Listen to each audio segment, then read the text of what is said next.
Hello and welcome to the World Soccer Talk podcast, your weekly dose of talking about watching soccer on TV, online and apps. Coming up on episode 30, we reveal who will be Fox's lead commentary team for the upcoming matches at actually next summer's World Cup already, as well as discussing the latest news from Fox and Telemundo about the Confederations Cup coverage, the viewing numbers for last weekend's Champions League final, plus our thoughts on the impact that David Beckham's Miami team could have on MLS. And we've got feedback from you in our listener mailbag. My name is Christopher Harris, aka The Gaffer, and I'm joined by Kartik Krishnaiyer. Kartik, who is looking to go for his coaching badges, so I hear. Yeah, I'm thinking that'll probably deepen my understanding of the sport as an analyst. Now, it's funny, since I've made that announcement publicly, more and more people are telling me I should go for my referee badges and take a referee course or two, because through the years, myself included, so many in our industry have been critical of referees without really knowing what a referee sees, or the depth perception they have, or the angles, or the latest FIFA mandates on officiating. So that's interesting. Maybe that's something I'll do down the road. It was so long ago, Kartik, that I took I can't remember if it was the coaching F license or if it was the referee's license. But this is going back. This is before the 1994 World Cup, so early 90s. I remember taking it, and wow. I passed it. But I'm sure I have the certificate someplace. But it's so long ago, I can't even remember what it was. So, but no, I think it's a good idea, and I think anyone in the soccer business, especially talent too, for a lot of these. We'll be talking about it in a little bit. For a lot of these broadcasters, should go and get their coaching badges, so to have a better understanding of the game, not just from the rules perspective, but just the intricacies of the game itself. So for those listeners who haven't had a chance to listen to the World Soccer Talk podcast before, what we're about. So if you've never listened before, it's a podcast that focuses on the soccer media coverage. So it kind of dives deep into analyzing how well or how not so well some of these broadcasters are doing in covering the beautiful game for us from around the world onto our TV sets and streaming devices. So let's kick off first, Kartik, by asking you what you've been watching this past week. Yeah, obviously, like everybody else, watched the UEFA Champions League final on Friday. I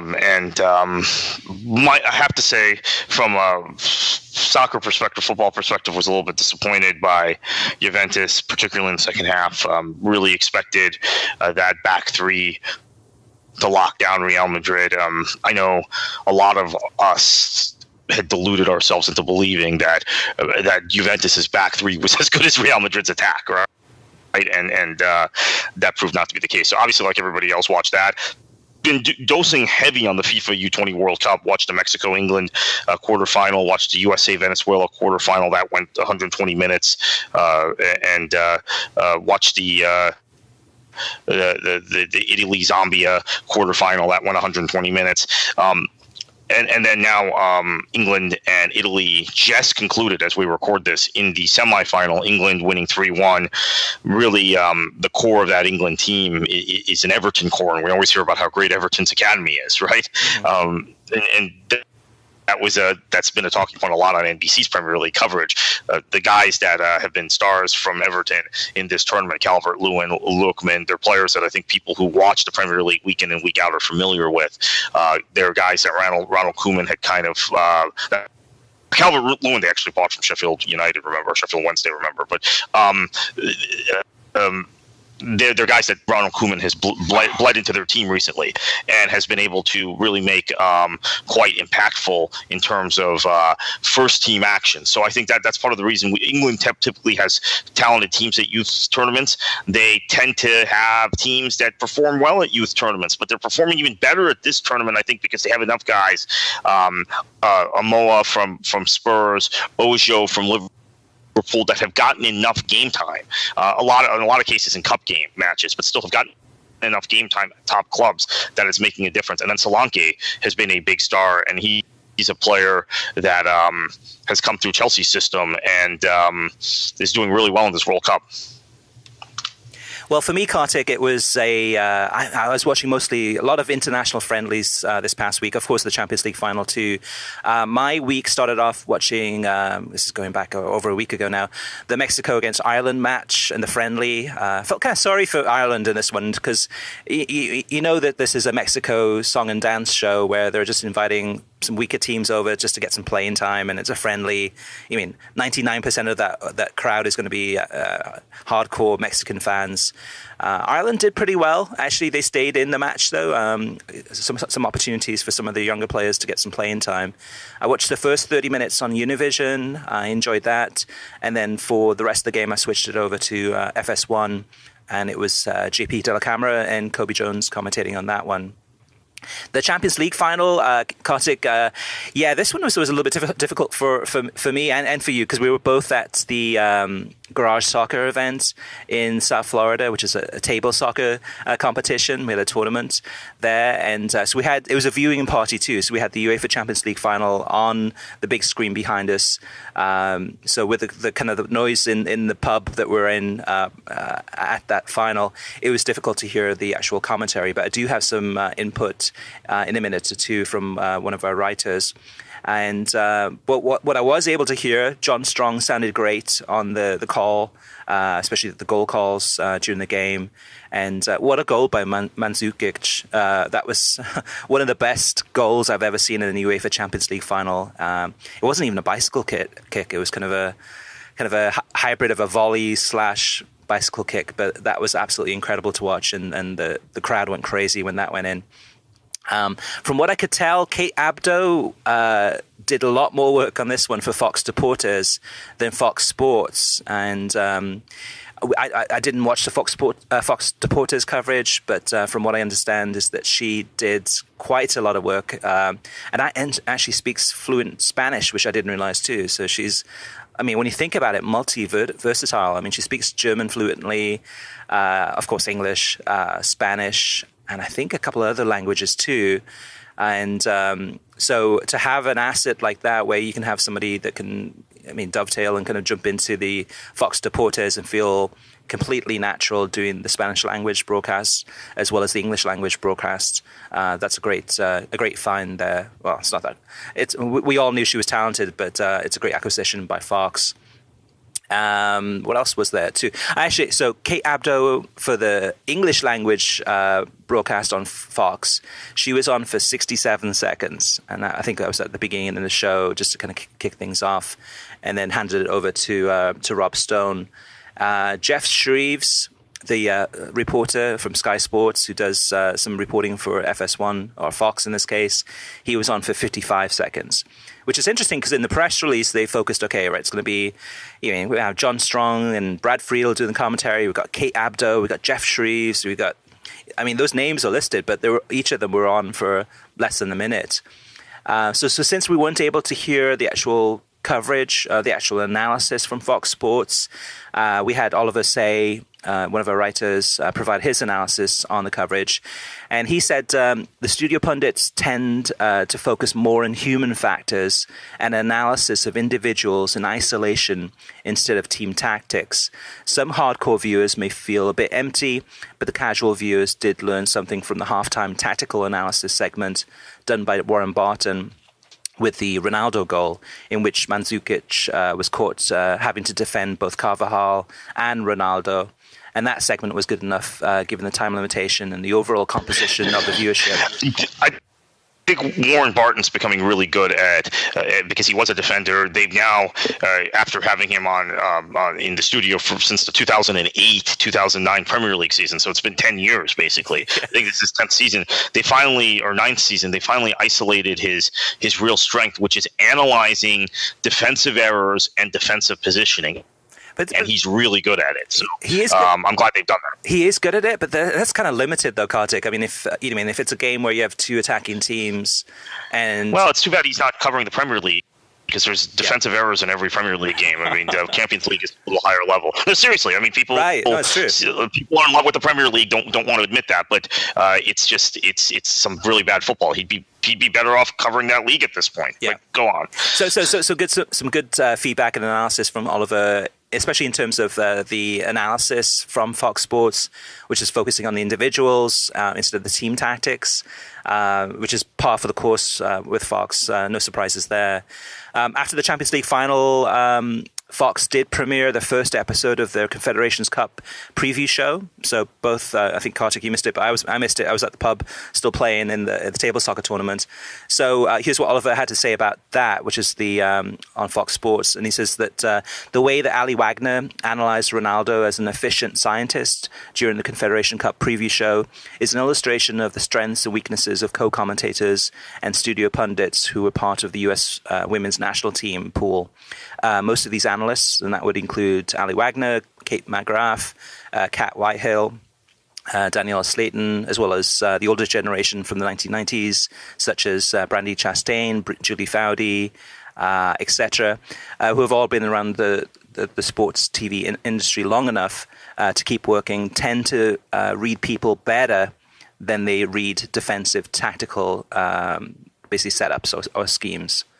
So some interesting. I think that's a really good observation by Oliver, and I'll tell you why it is. The U.S. in that era, Tony DeCiccio, great coach, okay, not taking anything away from him. The U.S. in that era relied almost exclusively on superior athleticism in the women's game to win games. The tactics were not important. So I think that is part of the reason why the players who came out of that generation are less tactically attuned and more personality attuned. Now, this generation, obviously there's a generation with Abby Wambach, et cetera, but this generation coming up now, that when Morgan Bryan is a pundit, if she is 10, 15 years from now, or any of the other young U.S. national team players, Crystal Dunn, et cetera, they might have a completely different perspective because they're playing in an era now where at the national team level, there's a lot more tactical variation, and they're having to compete with the likes of France and England and Germany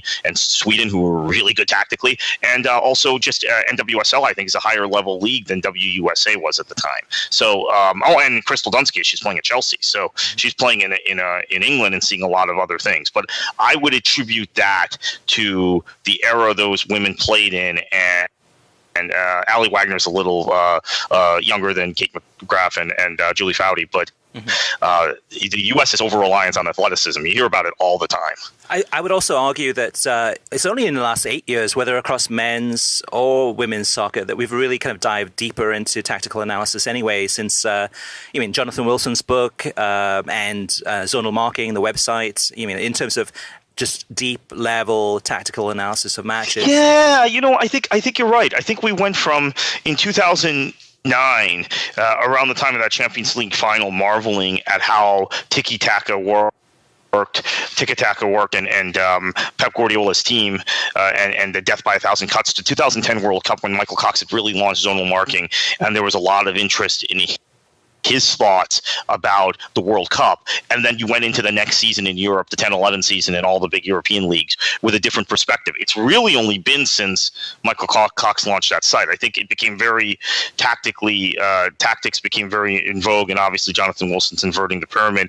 I would point out Simon Cooper, who I've talked to from time to time, famous football author, told me that part of the reason for this, I'd asked him this specific question after the 2010 World Cup, was that there was a anti-intellectualism in how the game was covered in the English language up until the late 1990s, and you didn't transition really away from that completely until 2006, 2007, 2008, where you were beginning to look at things a lot more analytically. So it's kind of partially a result of that. So many of the players who played in systems before that are not tactically, maybe as tactically aware, or have not been raised as analysts that way.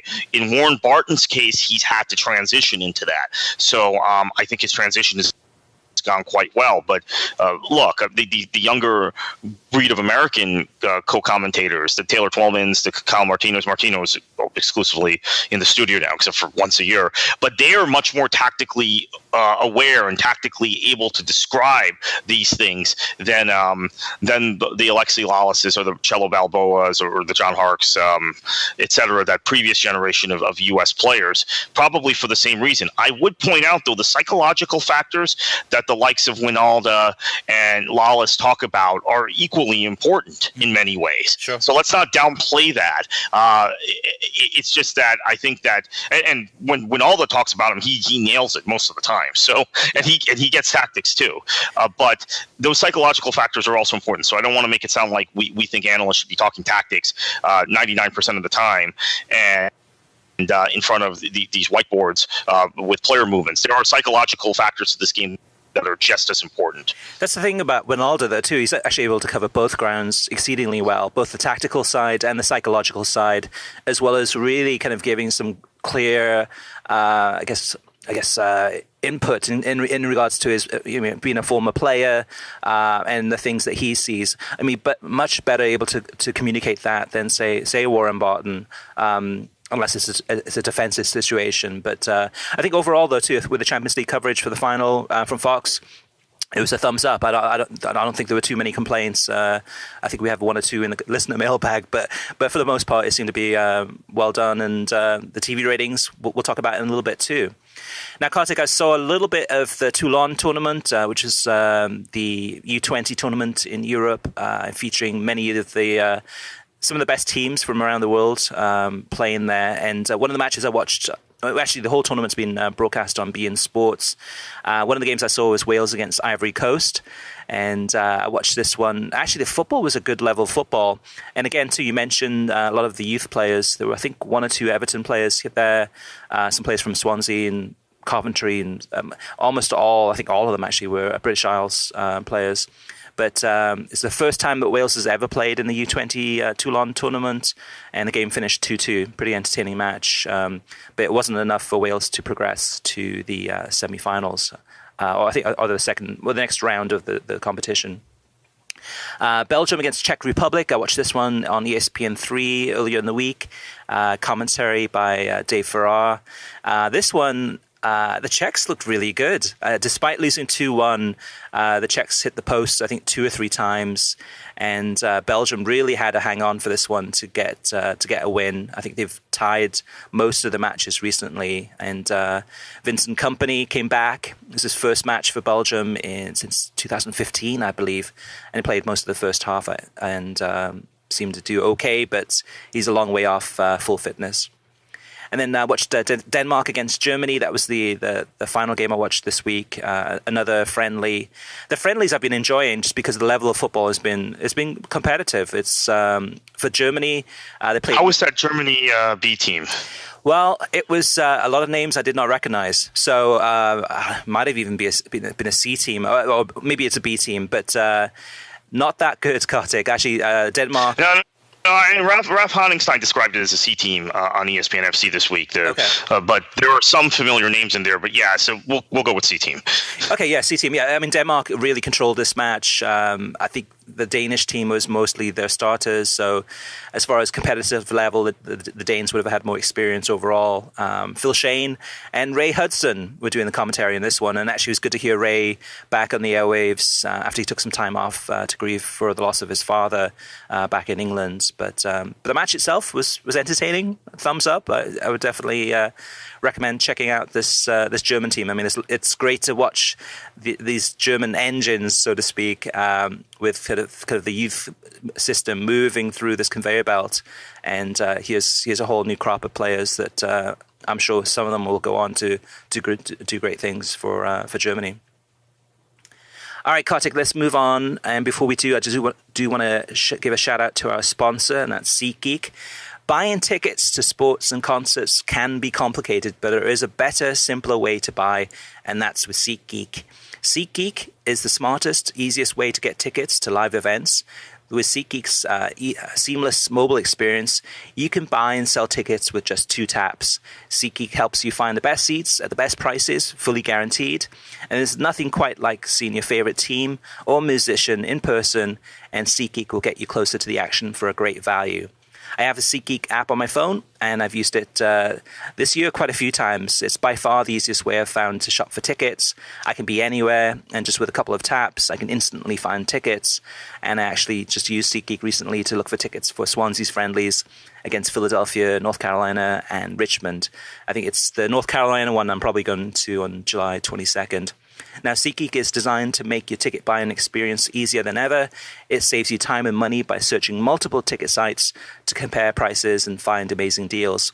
And to get you the most bang for your buck, SeatGeek grades every ticket based on value to help you immediately identify the next seats that fit your budget. Plus, every purchase is fully guaranteed, so you can shop for tickets on SeatGeek with confidence. Make SeatGeek your go-to app for finding the best deals on every type of ticket, from sports and concerts to comedy and theater. Best of all, my listeners get $20 off their first SeatGeek purchase. Just download the SeatGeek app and enter promo code WSTPOD today.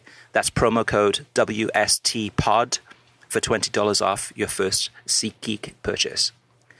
Now, Kartik, let's move on to streaming news, and we've got a lot of news this week. Actually, TV streaming news, I should say. Yeah, there is a lot of news this week, and that's what happens in the early summer months. The AP yesterday saw a story, I believe it was in the AP, about Fox and the 2018 World Cup, where John Strong, Landon Donovan, and Stu Holden will likely be the lead broadcast team, according to David Neal, who's, of course, the executive producer over there. Strong and Holden are going to call the U.S. game on FS1 and on Sunday, and the Confederations Cup coverage you'll get into in a minute. But the headline said that Fox was going to have an all-American broadcast team at the World Cup. Now, I still hesitate to believe this is actually true. That's what the headline I saw wrote. I think they were talking about the lead broadcast team. And again, I saw this originally. Yeah, I saw this originally on Reddit. Which actually, Kartik, I caught the same thing too, because I saw the headline, and the headline said something along the lines of Fox goes with all-American broadcast team for the World Cup. And I read the story, and I was like, wait a second, this doesn't match with what the headline says. So I'm sure it's one of those things where oftentimes the headline writer is completely separate, a different person than the person that writes the copy. And the person that wrote the copy didn't say in there that it's going to be an all-American crew for the World Cup. It will be an all-American lead crew, kind of a lead commentary crew of John Strong, Landon Donovan, and Stu Holden, probably for the World Cup. And that's what. What do you think about the 3-man booth, Chris? This is, I think we all go back and forth on this. I'm a little bit hesitant about Fox doing this, as I could see for U.S. games, but if that's going to be the lead team, because the U.S. will probably be out of the tournament, either at the group stage or the round of 16, they normally are. So if they're going through the big matches with three, and let's say presumably a fourth who's adding information from the sideline, Katie Whitman or whoever, you wonder how the dynamic is going to work. Yeah, for me, I'm not a fan of the 3-man booth. I'm probably more of a traditionalist, but having said that, though, too, I mean, the 3-man booth to me is more of a Spanish language, whether it's Univision or Telemundo, that type of tactic. For some of these Mexico games, I think we've seen like 4 or 5 people in the booth. It's really crowded. My issue with the 3-man booth is not so much that it's 3 people, but the selection that they've got. So they've got John Strong, which is great, fantastic, no problem at all. Landon Donovan, I like a lot there. Stu Holden, I like Stu Holden too, but I just think that Stu Holden and Landon Donovan are too similar. And I don't see, I would rather, nothing against Stu Holden, I think he does a great job, but I'd rather have somebody else, maybe, well, I don't know, I was going to say Ronaldo, somebody different, a different dynamic. How about just John Strong and Landon Donovan? Well, although I have to mention Donovan has worked primarily with JP Dellacamera, exactly. So we don't know how his dynamic will be with Strong, but conceptually I think it would be a very good team, very strong. Yeah, JP and Landon to me is the dream team. that's not going to happen because John Strong's in there. So who do you pair with John Strong? So, and Stu Holden and John Strong together, they're good. They're not amazing. So probably from Fox's perspective, they're probably thinking, okay, I think just about anyone is good with John Strong. He's really, really good. So I don't know that they can get that wrong, but I'm wondering maybe Donovan and Del Camera have been a really good team. Donovan is newer at this than everybody else in the group. Although let's face it, Landon Donovan has had to do far more interviews with media in both English and Spanish, and he's an especially good Spanish speaker, by the way, than Stu Holden or the other guys they have working for Fox that are necessarily former U.S. national team players. Maybe not Brad Friedel. Brad Friedel has done tons of interviews through the years, but I found that interesting. And Friedel is not going to be part of that top team, which I also thought was a little bit interesting. It seems like maybe we'll transition to Confederations Cup news because he's being paired with JP Del Camera during the Confederations Cup, which makes me think that perhaps that's the team. That's the next team for the World Cup, the second string team, if you will. Possibly, but just for a moment. So let's stick on this for a moment. So one of the quotes from David Neal, who's the executive producer at Fox, responsible for the World Cup coverage at Fox and previously at NBC Universal, he says, at this moment, that's where we're looking, which is the John Strong, Landon Donovan, Stu Holden. Obviously, we've got 13 months before we have to lock this in. So I think a three-man booth is a good idea. I'm just not sold on Stu Holden in there with John Strong and Landon Donovan. I think there could be somebody else that could step in and then maybe have Stu Holden do games with JP. Landon should be in there for sure. I just think at this point in time, they're kind of throwing those three guys together, hoping it's going to stick and hoping it's going to work. But even by David Neal's quote, it sounds like there's an opportunity here for somebody to kind of make a run for it, so to speak, and get that third spot. I just don't think it's the ideal trio, at least at this point in time. Yeah, I don't know because all three of them have their strengths. We just don't know if the trio together will coalesce, and that's so important because you have a weakness in an analyst. Look, I know a lot of other people like Steve McManaman a lot. I don't rate him very highly, and Ian Darke I think was able to carry him. To a large extent during the World Cup and the Euros that they did together, and then of course also Premier League when ESPN had Premier League rights. In Taylor Twellman's case, he doesn't need to be carried by anyone. So the dynamic of those two guys together, two guys at the very top of their profession, Darke and Twellman, is magic, but sometimes it may not turn out that way if you have two really good and strong personalities. Those two are strong personalities in the booth. A lot of it comes down to chemistry. So I see, Macca and Ian Darke having the perfect chemistry as far as playing off each other, kind of the older gentleman and the younger professional, but just kind of that chemistry between the two of them was perfect. I just don't get that chemistry when I get Landon Donovan, Stu Holden, and John Strong in the booth. I just think that the Stu Holden is the weak link there too, and not in terms of experience or analysis, but just in terms of chemistry. It just doesn't fit. They also sound alike a lot too, Landon and Stu. Yeah, similar. And they're both soft-spoken. I mean, it's a bit of a different approach because if you have someone who's as soft-spoken as Donovan was always kind of soft-spoken and would exude confidence, a quiet confidence, but maybe also just a reserved nature in his interviews when he was a player. You and Holden is similar. You tend to think you might need a stronger, bombastic personality like a Lawless in the booth with those guys, right? Yeah. Or someone else who's going to be, or Winalda. Winalda would be the classic example.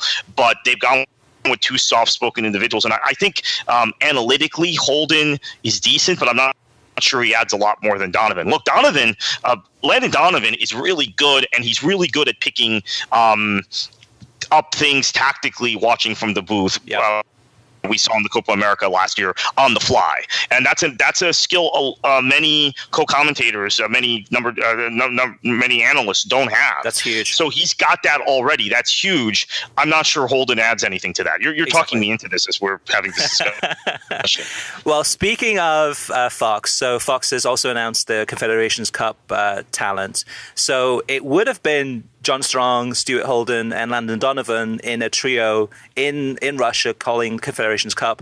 But Landon Donovan, his wife is expecting, or his partner is expecting a child, so Landon Donovan's not going to be at the Confederations Cup. So it's going to be John Strong and Stu Holden. And they're going to be commentating the games, some of the games from Russia. So they're going to be the lead commentary, I guess, duo there. However, Fox's other broadcast of the games is going to be called off the studio, off the monitor in Los Angeles. And they've got JP Della Camera and Brad Friedel, and also, I think, Jorge Perez Navarro and Kobe Jones. And Kate Abdo is going to be providing studio coverage from Russia. While Fox will be based in St. Petersburg, and the analysts they'll have on the set are Lothar Matthäus, Gus Hiddink, pardon me, and Eric Winalda. So far so good. Well, I guess so far so good as far as the studio analysts there in St. Petersburg with Kate Abdo hosting. Matthäus, we'll have to wait and see. Gus Hiddink should be interesting. Winalda, it'll be great to see how Winalda does with Matthäus and Hiddink kind of on the set there. I'm not happy with Fox just sending one team of announcers for... not that this is a big tournament, but this is a big indicator of kind of their intentions for next summer's World Cup coverage, which I'm sure they'll have everyone there for the World Cup coverage. But it's a good opportunity to have their people be there now, but they're deciding not to do that. And then Rob Stone will anchor the LA studio, where it's going to be Alexi Lalas, Arne Friedrich, the former German international, Fernando Fiore, Ali Wagner, and Mariano Trujillo are the analysts there for the LA studio. I have to say, and we'll get into this next week, and we'll get into this on the site next week. I've spent some time with Telemundo, as you have too, Chris, and their plans are far more. How should I put it? They're sending. Yeah. Okay. There you go. I didn't want to put words in your mouth, but I mean, to me, it sounds so far from what I've heard more comprehensive, and they're going for it. They're sending all of their. Oh, well, we'll get into it in next week's podcast, but they go into more details.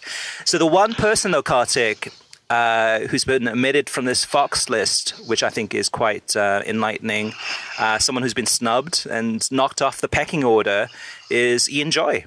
Ian Joy is not on this list. Is that because of NYCFC or? I don't think so. I think, as far as with Kate Abdo coming in and then kind of him getting knocked off the Bundesliga coverage, except for when Kate's not available, I think he's just gone down the pecking order for whatever reason. I know from a Fox's perspective, I think they're pushing the US angle, the American angle pretty heavy. But then again, though, too, you have... I guess Kate Abdo hosting the studio sets in St. Petersburg, and you've got Lothar Matthäus, Gus Hiddink, and you got Winalda there. Maybe Ian Joy could have been there instead of Winalda, but Winalda's, to me, a better analyst at that level. I guess it's just they haven't been able to find a spot for him. So, okay, I find it odd when you have a guy that's that versatile and that knowledgeable about different leagues and different levels of soccer that you wouldn't find a use for him. Now, I assume that's because Confederations Cup isn't the World Cup. Let's see what happens a year from now. But I would be very disappointed in Fox if Ian Joy is not featured in somewhat of a prominent role on their World Cup coverage. I would be stunned, actually. I think that this is because it's Confederations Cup and MLS is playing through the Confederations Cup. I think that it has to do with that. Mm-hmm. Maybe I'm wrong. Yeah, I was disappointed with that. Ian Joy, for those who don't know, he is American. He was born in the United States. I think he grew up in San Diego. He's played in the, I think, NASL or USL. I think he played for he played Portland. Portland in the USL, yeah. Right, and right. USSFT2 league, yeah. Right. So even though he has a Scottish accent, he's American through and through. So in other news, Kartik, what's going on with Fox Deportes? Any big announcements this week? Yeah, so they've got back the rights from CONMEBOL for Sudamericana and Libertadores, and that's a very, very big deal because it's also a big deal for me. It was much more accessible for me to watch Libertadores. I have all these friends of mine who say, "Oh, you didn't watch the Copa Lib last night?" Well, it was difficult for me to find. So it's going to be back on Fox Deportes, and this is a huge driver of ratings when Mexican teams are in the tournament. Now, the Copa Libertadores has not been won by a Mexican team yet. But Mexican teams have gotten to the final often, and it's just some good football. Yep. And so it's great that it's going to be back on kind of a mainstream platform. Copa Sudamericana is more like Europa League, not really that interesting. Once upon a time, MLS teams competed in it. Well, we haven't had an MLS team down there since DC United, I believe, in 2007 or 2008. As the MLS champions, they went down there, Supporter Shield winners. So it's good, though. It's good to have this back on US TV on Fox, the Fox networks. Yeah, and the Copa Lib, the second stages or the final stages of the tournament kicks off on July 4th. Unfortunately, no Mexican teams. I should point that out. That's part of the benefit of Copa Lib is that the finals are during the summer when Europe is shut down. Right. So it gives you something to watch if you have nothing else to watch. Look, I mean, if people are in the U.S., they should be watching our domestic leagues, but I know in large part they're not. So this gives you something to watch. Yeah, plus the passion from the crowds. I mean, just definitely electric atmospheres there. In other news, so here's another example of how soccer is the sport of the future in the US, which I think, I don't know, I think it's a little bit condescending to say that. I think it is a sport now. It's a top 4 sport in the US and will continue to grow in the future. But according to new research published by Sports Business Journal, soccer is the youngest median TV audience age. So the average ages of people that watch La Liga is 39. International soccer is 39. Major League Soccer is 40. The NBA, 42. So the NBA is the youngest median age of TV watching in the US for an American traditional sport. EPL is 43. NFL is 50. And Major League Baseball is 57. So you're looking at the soccer, which is anywhere from 39 to 43. NFL is 50. Major League Baseball is 57. So why does this matter? So for advertisers, this is huge because the 18-year-old to 49-year-old male demographic is the sweet spot for advertisers. That's what they're looking at in terms of all the big media buys on television and streaming now these days too. Anyone younger or older than that age range, advertisers aren't interested in because usually the 18 to 49 is people with more disposable income. They're more willing to buy products and services and that is the sweet spot. So if you're within that 18 to 49 range, you're doing great. Major League Baseball, 57 average median age is that's bad news because I mean that number is continuing to grow year over year and just shows that there's far fewer younger people that are really watching baseball. It's more your father's generation or your grandfather's generation that continue to watch baseball. Of course, there's new younger fans coming in, but not at the rate of soccer. So that's good news for the soccer industry in the U.S.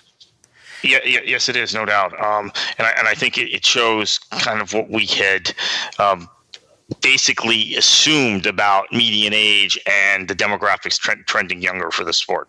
Totally. So last but not least, two big stories from the streaming world this week. And that's first is that PlayStation Vue has dropped beIN Sports and beIN Sports en Español from its programming as of June 8th. And that's a huge blow to soccer fans who had Vue, who wanted to watch La Liga games as well as World Cup qualifiers from CONMEBOL, etc.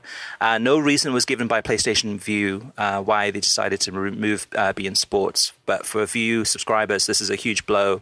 As we know, I mean, beIN Sports provides, they have so many rights. I mean, so many different competitions. It's for a soccer fan. It's a must-have. And then second and lastly, Fubo TV has added a new feature. It's called Look Back, and it's a on-demand programming functionality feature, very similar to that. And the way it works is that for the past 72 hours, so for example, if there's a game this weekend, say it's the Mexico against US game on Sunday, and you miss it, you're out partying, and you forget to set the DVR on Fubo to record it. So up to 72 hours after that game, at any point you can go back in, and on the homepage on Fubo, you can go back in, click on the calendar, and you can go back in time for 72 hours and catch that game and watch it, the whole game just hit play and off you go. So it's a great feature. It's not available at this moment for every single channel that Fubo has, but it is available for all the major soccer networks. So it has FS1, FS2, beIN Sports en Español, and I think there's a couple other ones too. But it's on the website. We've got more information at worldsoccertalk.com. So definitely check that out if you're a Fubo subscriber. Kartik, let's move on to TV ratings and a big one.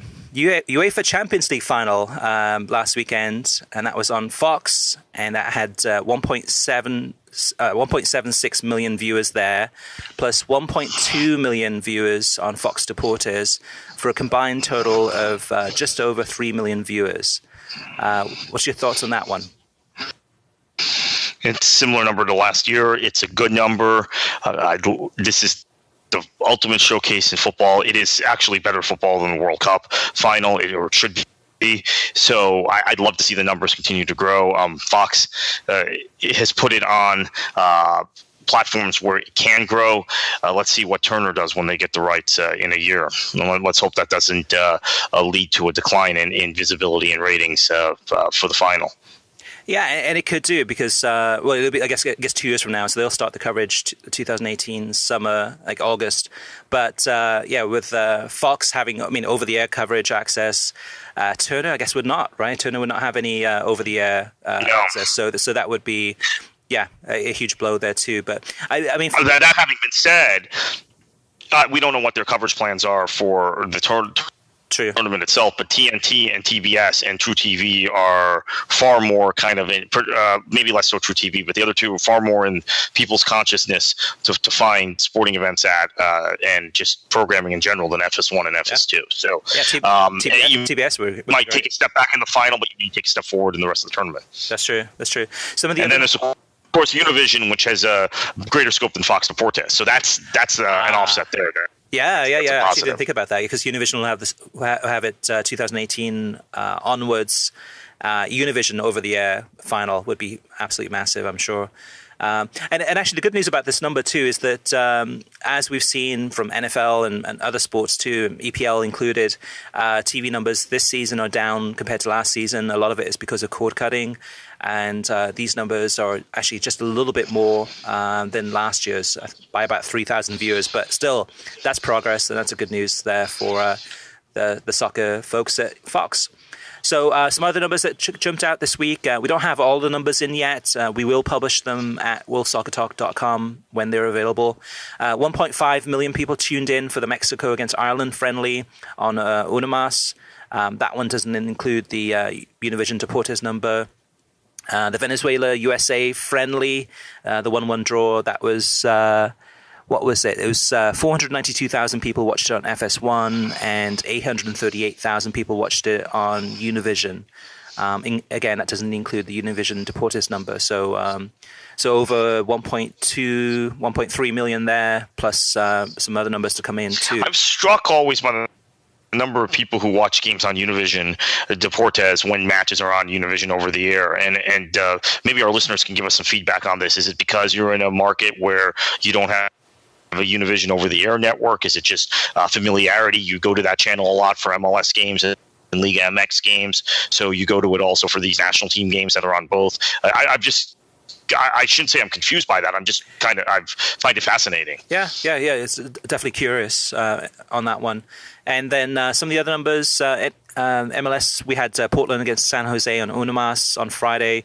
Again, this doesn't include the Univision Deportes number, but it had almost 290,000 viewers. Sporting KC against Minnesota on ESPN, and that one had 256,000 viewers. And then Orlando against Chicago, the debacle, that one had 211,000 on FS1. So I've been watching Ted Unkel for the official for 7 or 8 years. In fact, he was an official in the NASL when I worked in the NASL. Our very first ceremonial game with our ball, Fort Lauderdale against Tampa Bay. He lives in the Tampa area, by the way. He was the official, so I have some pictures with him. I don't know if he's going to be able to officiate another Orlando City game, and of course he's kind of local, so you don't want to fly your referees all over the country. Boy, what a debacle that game was. So Fortunate that only 211,000 people viewed it, which is less than the other nationally televised MLS games this weekend, because it was a bad advert for the league. So I'm glad very few people, and not just for the league, just for the standard of officiating everything in U.S. soccer. I'm very glad that, and fan rowdiness, all of that stuff. I'm glad that not that many people watched the game, honestly. Hopefully video assistant referee technology will catch that in the future. Well, it's coming. It's coming, right. It's coming very soon. And the Ramos red card was rescinded by MLS. The Nocerino one, I don't believe Orlando City appealed, so I guess that's going to stick. But for those who don't know, Orlando played much of the game with 9 men, which last season I was at the game when these two teams played at the Citrus Bowl, and Chicago got a ridiculous red card, and I believe Ted Uncle might have been the official that night too. I think he was. Got an official red card, got a ridiculous red card early in the match, and had to play the match out with 10 men and also got a 1-1, a draw in that game. So this fixture, for some reason, each season there's some dodgy officiating and fan controversies and such. So maybe Orlando shouldn't play Chicago anymore. Yeah. Overall, though, for Major League Soccer, so you do see a little bit of a bump now that the European seasons are over. So we've got numbers in the 200,000. So that's a good sign. It's hopefully that'll continue to grow over the coming weeks. Hopefully that sustains itself. I mean, I think it would really help if the U.S. qualified for the Confederations Cup, which they obviously almost did, losing in extra time to Mexico in that playoff match, because I think that would have really given the bump to MLS with an MLS-heavy squad that the U.S. has now.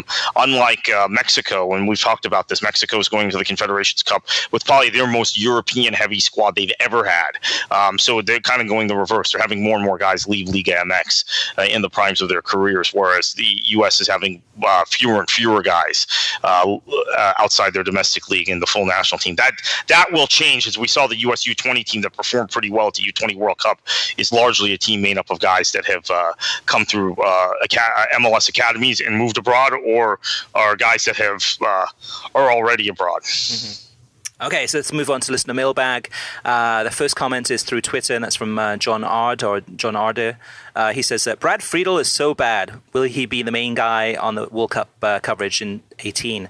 Well, we already answered that one. He's not going to be the main guy, and it's going to be most likely Landon Donovan and Stu Holden as the co-commentators there. But Brad Friedel, I guess his style is definitely very monotone, very flat. But if you do listen to what he has to say, oftentimes there's some good analysis there. But obviously not a favorite there with John. The next one is from Steve, and this is he posted this on worldsoccertalk.com. He says, Kartik, will you talk in some future pod about MLS, NWSL scheduling matches during the Champions League final? I missed seeing the winning NYCFC goal because I switched to Juve against Real Madrid, like most soccer fans around the world. Who runs our U.S. soccer leagues, and do they actually follow soccer? Look, I thank you for the question, Steve. I maybe we should have mentioned it earlier in the podcast. I have to say this has been a major topic of conversation during the course of the week for people I talk to, and everybody's kind of annoyed by it. There was a nationally televised NWSL game. They're always in the same time slot on Lifetime, so maybe give them a pass on that. There were 2 or 3 MLS games that overlapped. Now the NYCFC Philly game being the most prominent because it overlapped. The end of it overlapped with the first half of the Champions League final. So I don't know. I don't get it, and it's very odd to me because this is the same thing that we've seen happen time and again with Major League Soccer. They've gotten better about their scheduling, but I remember the time Seattle was playing a game in 2009 while the U.S. was in the Confederations Cup final against Brazil. Now, the Brazilian league had taken an executive order, even though it was only the Confederations Cup, to postpone every league game that day to other days. But Seattle, and it was their first year after moving up from U.S., so they played the game. They kicked off the game while the U.S. was fighting for their lives. Remember, they were up 2-0 in that game and gave up 3 goals in the second half to Brazil. It's very odd. And there have been other cases of this. I mean, that was 8 years ago, but there have been other cases since. So bizarre. So Clayton Davis sent in an email. He says, listen to your great podcast. I would love a 2-season year in Major League Soccer like Liga MX and the NASL, although the schedule would be even more unbalanced than it is now due to the large number of teams, which I'm willing to accept. There does need to be less travel in MLS. I don't know if there are enough population centers in the Deep South in the United States to have 2 strong leagues at different times of the year. I think he's alluding to the Northern League and Southern League idea. He says it would have to be the Deep South that would play in the winter, Florida, Texas, and Southern California. I think the Southern League would be like the size of the NASL now, maybe a little bit bigger. Can you imagine MLS without LA Galaxy, Orlando, and FC Dallas? So it's a good point there too, Kartik, because I think he's talking about the Northern League and Southern League idea. So if you do had a Southern League that plays during the winter time and the Northern League that plays during the summertime, and you figure out a way to kind of match them up and have a championship playoff series, that you would, for the Northern League, be missing LA Galaxy, Orlando, and FC Dallas, 3 of some of the Atlanta too. I'd add to that, 4 of some of the most exciting teams in Major League Soccer right now. There's no easy solution. Right. There is no easy solution. And I think, unfortunately, the weakest MLS markets are it's an imbalance. It leans towards bigger markets in the Northeast and the Midwest. The Northeastern markets plus Chicago are the weakest markets for MLS right now. So there is no easy answer. There is no easy solution. But as those of us who live in Florida can tell you, the last week has demonstrated why it's very difficult to play through the summer months in the state. I, as the former NASL communications director, have to deal with countless numbers of postponements, delays, all of that stuff with Tampa Bay games, Fort Lauderdale games, and Carolina Railhawks games, and Atlanta games when we had an Atlanta team, Silverbacks. So it's just the weather in the Southeast is prohibitive to playing this time of year, and because of the climate in the North, you have to play through this these months, and it's very, very much dictated by the New York media market, Chicago, the large cities of this country. At the time when these things were conceived, were all Northeast and Midwest. Population has shifted south, but I don't think the thinking has shifted south with it. Right. So last week's pod, we talked about Liga MX and some of the lessons that MLS could learn from how well the league is doing, both off the pitch as well as on the pitch. And Pedro so actually he posted this on the website, worldsoccertalk.com. He says, you guys missed the underlying and very important story to the Liga MX final, and I believe that that is what made it more of an interesting and appealing matchup. And that is the foreign-filled, player-filled Tigres against the all-Mexican Chivas, along with Guadalajara, reaching the final after an 11-year dry spell. So, yeah, I think... Go ahead. I was just going to say, too, because Liga MX, it's, a league that we've known about for quite a long time, of course, and catch the occasional game here and there. For me, personally, it's only within the last couple of years that I've paid a lot more closer attention to the league as it's grown in popularity. And when I've watched it, I've been watching it for a couple of decades at least, seen the odd occasional game, but in the last couple of years I've been seeing more of the games, and they've been impressing me more and more. So it's great, I think, for Pedro to add that perspective, something that a newer viewer to Liga MX, such as myself, would not have known. So, Kartik, if any listeners do have any questions... Well, real quickly, sure. You have to be quickly with how you present that argument, because I think what I went through a decade ago and 8 years ago were a lot of Chivas fans, a lot of Guadalajara fans saying America and Cruz Azul and all these teams, they're dependent on America at the time, especially, and Pachuca are dependent on these South American imports and the occasional guy from Europe, like obviously Tigres has got Gignac. We're a pure team. We're a pure Mexican team, and using it kind of in xenophobic terms. So I'm always very weary of the Chivas argument against other clubs in Mexico who are, quote, foreign-filled.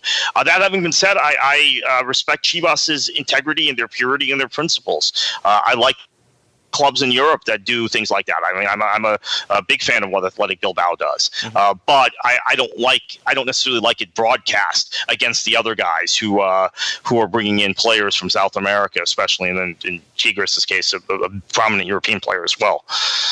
So if listeners do have any feedback, questions, and comments, send us those to us, and we'll read them out on air. The email address is web at worldsoccertalk.com. Twitter is WSoccerTalk, and Facebook is facebook.com/worldsoccertalk. So, Kartik, we're moving on to our featured topic of the week, and that is the big news this week, which midweek, I think it was on Tuesday, or Wednesday. The week's going by so quickly. Actually, Tuesday. Miami commissioners had a meeting, and they approved the opportunity for Beckham to go ahead and get the final piece of land in Overtown, Miami, downtown Miami, in order to have all the land that they need to go ahead and build a stadium. So what's left now is that the city of Miami has to approve it, and then Major League Soccer has to approve the stadium plan. But a massive hurdle has been overcome, especially from the kind of the local, I guess, vociferous kind of feedback on why a lot of the local residents didn't want to have the stadium there. But it passed. So now we're looking at how a Beckham, Miami Beckham United, or whatever the name will be of this team, how this will impact Major League Soccer in the future, if it does become so, and to get your insight in terms of what are some of the benefits to Major League Soccer of having a team in Miami, following up on a story that you wrote this week too on the Florida Squeeze on your website that goes into a lot more detail. Yeah, so I've kind of come around a little bit on this Miami to MLS issue, because I've realized that it has a lot to do with external, non-South Florida related factors. It has to do with the MLS television contracts, MLS's media presence, their ability to take players when they visit the area and take them to Telemundo and BN and Univision and everybody else whose large media operation and large football operation is based out of South Florida. It has a lot to do with presence overseas, the ability to attract foreign players, high-profile foreign players to Major League Soccer. If you have a team in Miami, which is considered a destination for many in Europe and Latin America, you can see Italian players, Cristiano Ronaldo, those types of players wanting to live in Miami. The market itself, I remain skeptical as to I think MLS will have similar struggles here as they've had in Philadelphia, not in year one in Philadelphia, but after that, and similar struggles to what they've had in Chicago since Peter Wilt left that organization in 2005, and the sorts of struggles that at times the Los Angeles Galaxy have had, quite frankly, in spite of their attendance numbers. Getting penetration among the local sports fans, getting penetration among the local media, not that Hispanic dominant national and international media I talked about a minute ago. I think those challenges still remain. I don't think it's a very good market for professional soccer. That's been proven by what's happened at the NASL level. The Fort Lauderdale Strikers, who I worked with, who I also worked with as a striker consultant. I worked with from the NASL level, have now gone on hiatus. Their attendance declined just about every single season. The first year they were in NASL in 2011, they had the best attendance of any team that wasn't moving to MLS, Montreal being the team in the league that was moving to MLS. And gradually the other 6 teams that were below them at the time passed them in attendance, and the attendance declined as the novelty wore off. I think Miami FC, which is playing in the market now, has largely inflated attendance numbers because of concerts and other things. They're doing a good job with what they've got, but it's a situation where no one really cares about minor league soccer. There's no intensity to that fan base. There's no buzz about the club. The soccer market is very fragmented. We have 7 teams between NPSL and PDL in this area.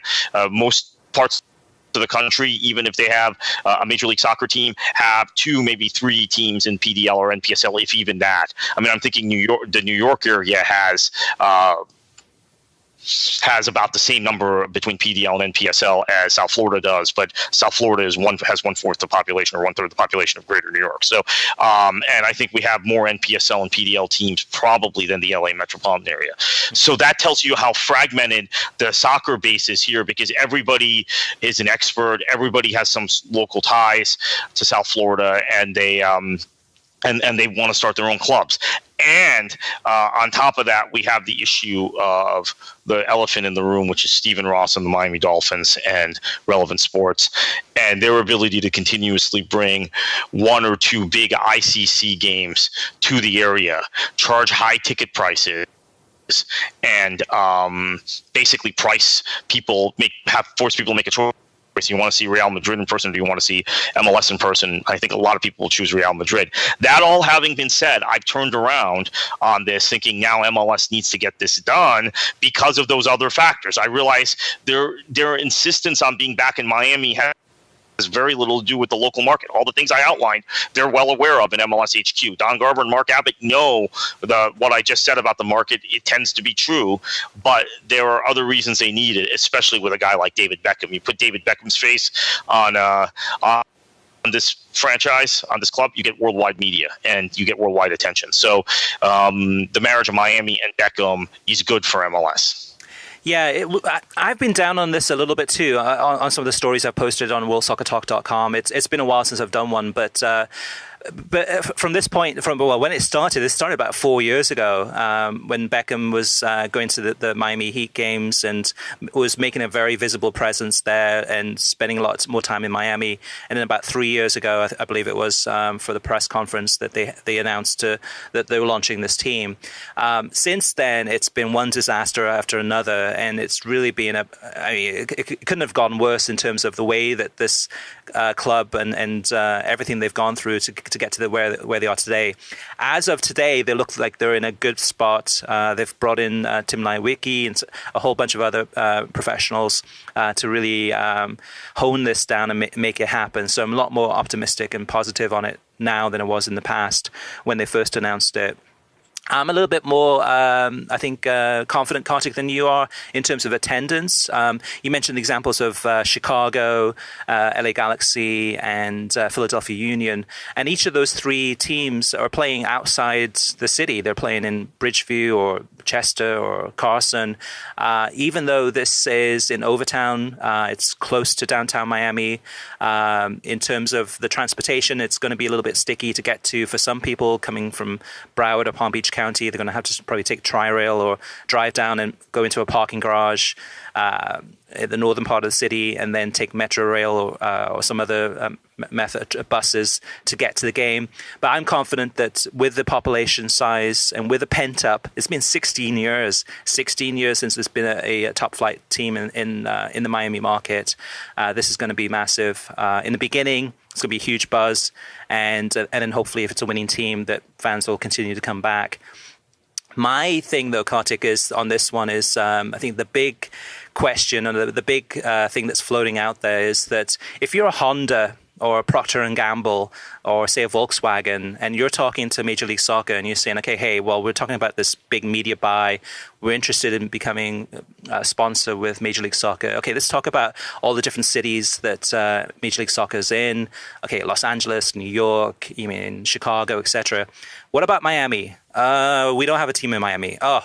So when you think about it too, in terms of a TV market, the size of Miami, not only the size of Miami, Fort Lauderdale area TV market, but how often in the most viewed World Cup games, the most viewed Premier League games, most viewed La Liga games, most of that, well, not most of it, but a lot of it is Miami's usually number one, number two, or number three in those markets. It's a very, very soccer-centric market with no team. Yes, there will be challenges. Yes, it will be difficult, but I believe this will be a success. And if anything from Major League Soccer, which is why they've had so much patience on this, that they didn't pull the plug a long time ago, they have to be in this market in order to be, from a business perspective, to be a player with the major brands to say, okay, yes, we're going to get your brand out there. We're going to have lots of viewers tuning in to watch games from the Miami area, and that's going to hopefully give us a boost in the TV numbers too. But I see this as a big TV/business play for Major League Soccer, and hopefully the team will do well too and go on to bigger and better things. But that's my thoughts on MLS's perspective on this one. Yeah, I tend to agree with that. So that makes a lot of sense. I think sponsorship, when you talk to sponsors and you get sponsors at the table, that's a big part of it. And so it's important for people listening to this, and I think we've kind of exhausted the arguments here, but it's important for them to understand this is about a lot more than local attendance. This is about a lot more than local fan support. Now, when you put a team in Salt Lake City, or when you put a team in Orlando, or you put a team in in potentially Cincinnati. It's all about the attendance. It's all about the local buzz, and that's fair, and that's fair for those markets. I think the reason, as you said, MLS has been so patient with Miami is that they're external factors. This is the reason MLS forced that second team in New York when there really wasn't much demand for it. I will say I don't think there's a whole lot of demand in South Florida for Major League Soccer, but they're going to force the issue, and they're going to force the issue for issues largely unrelated to the local market and to the local demand in the soccer market. And with having it be in Miami too, and in terms of trying to get some of these players, whether it's Zlatan, who's mentioned he's interested in Miami in the past. I mean, you can get probably any of the big names from around the world in the latter stages of their career if they want to go down that path. But Miami would be one of probably in the top 3 locations where players would want to continue playing their playing career after they've finished at Man United or Real Madrid or wherever. I mean, Miami is the go-to place, and a lot of the soccer stars come over here on vacation. They're vacationing here now when they have time off. So it is a destination for the athletes, which should give them an opportunity to sign some big names. Well, if you sign Zlatan, you'll win a trophy, right? Because that's just generally the pattern, right? He wins league titles. He wins cup competitions wherever he goes. So maybe Miami needs to hurry up and make sure they get Zlatan before he retires. So I'm sure this week in MLS HQ in New York City, they were doing some high fives. This is a huge relief in terms of this team now taking a giant step forward. Still a long way to go to get this all set up, and hopefully by 2020 it looks like this team will have a stadium built and ready to kick off. Perhaps, 2020 is not that far away when you think about it. Kartik, what does this mean for Tampa Bay and St. Petersburg and their push for Major League Soccer? Well, I think they're behind anyway in terms of some of the other expansion possibilities for 2020. They're not that far out. Right now, I've got San Antonio, San Diego, Sacramento, Raleigh, Durham, Phoenix ahead of them, and Cincinnati. So they're 7th. 4 teams are going to get in. There's any number of things that could happen between all those markets as we go forward. But I think the perception is it hurts them. At the same time, it may actually help them because then you have 3 teams in real close proximity if they're added, and you've got natural rivals. You've got kind of a Cascadia thing going on in Florida with 3 teams: Tampa Bay, Orlando, and Miami. Now, Tampa Bay and Orlando already have a rivalry, even though they've never been in the same league. They played in U.S. Open Cup matches. They played in friendly matches, and the fan rivalry is off the charts. Those 2 teams are about 90 miles from each other, so that rivalry is already there. Now, as far as Miami, that would be a third wheel in established rivalry, but it would probably happen because of close proximity to both markets and the historic rivalry that teams from Fort Lauderdale or Miami have had with the Rowdies through the years. And that's the thing about Miami, Kartik, that sometimes I forget, though, but there's a lot of people out there that hate Miami. There's a very heavy anti-Miami bias. A lot of we see that there's in the media, too. LeBron James got criticized to no end for signing in Miami. If he had signed with the New York Knicks, and I'm going to offend a lot of people here, if he had signed with the New York Knicks, they'd be talking about what a hero he was, how great, the greatest player of a generation, going to the most important city to try and lift that city out of its doldrums and win a title there. But because he signed with Miami, there was this resentment that followed him for the 4 years he was with the Miami Heat, and this anti-Miami thing going on throughout the country. So, and that was the first time I realized how powerful it was when LeBron signed here instead of signing with the Knicks. Yeah, for me, and I think that'll continue. For me, though, Kartik, it's been from a soccer perspective in terms of some of the stories we've written about Miami in the past. This is going back in the last 10 years now. But there was always a lot of it was MLS fans, like a huge anti-Miami bias, where they would just hate on Miami. Right, it was an anti-Florida bias, and then the Orlando thing kind of cured that. Although, again, I think that there's this general assumption that there's I think now we're past it, but even year one, there was this assumption among other MLS fans, oh, well, Orlando's attendance will eventually fade. Yep. It's Florida, it's transient, it's summertime, and all of that is true. It's transient, it's summertime. There are other things to do. There are a lot of other things to do in Orlando, but they have a hardcore fan base. But I hear some of those same concerns about Tampa Bay. Oh, there are other things to do there. Mm-hmm. The market has failed before. I think it was generally an anti-Florida bias, but it's more a Miami thing. You're right. And the reason I mention that too is that in terms of TV ratings, if and when Miami does launch in 2020 or around then, there will be people that will watch and tune in to the games just to hope that Miami loses, to hope that they go down in flames. I mean, maybe not in flames, but definitely have a tough time. So that adds a different dimension to the league, and actually maybe that'll help TV ratings. You've got people tuning in to cheer Miami Beckham United on, and others hoping that they fail. Right. There are no real villain teams in MLS. Now, look, I think a lot of us don't like dealing with Seattle fans, and Orlando has kind of become similar. I have different experiences with Orlando because I'm a Floridian, but I do realize why people dislike Orlando and dislike their fans. But there's no real villain team.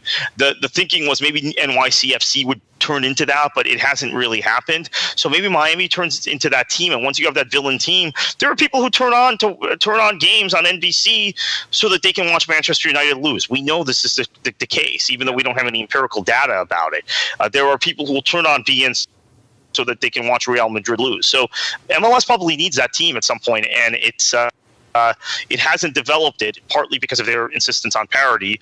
The reasons we hate some clubs are because of their fans. Like I said, Seattle and Orlando stick out in that regard. Look, when I have to tell you, Seattle, it's been going on since they were in the lower divisions. When they were in USL 12, 15 years ago, fans of the opposing teams hated Seattle because of their fans. So that's been a consistent thing. But MLS needs that kind of pantomime villain, right? Maybe it's Beckham in Miami. Yep, Miami could be it. So Kartik, where can listeners find you on the internet? You can find me at KKFLA737 on Twitter. Okay, guys. So, well, thanks for listening. You can get a new episode of the World Soccer Talk podcast every Thursday or Friday. Every episode is released on SoundCloud, YouTube, Stitcher, iTunes, Audio Boom, and WorldSoccerTalk.com. If you like the show, share it with your friends on social media and give us a review. And Kartik, what should they do? Enjoy your football.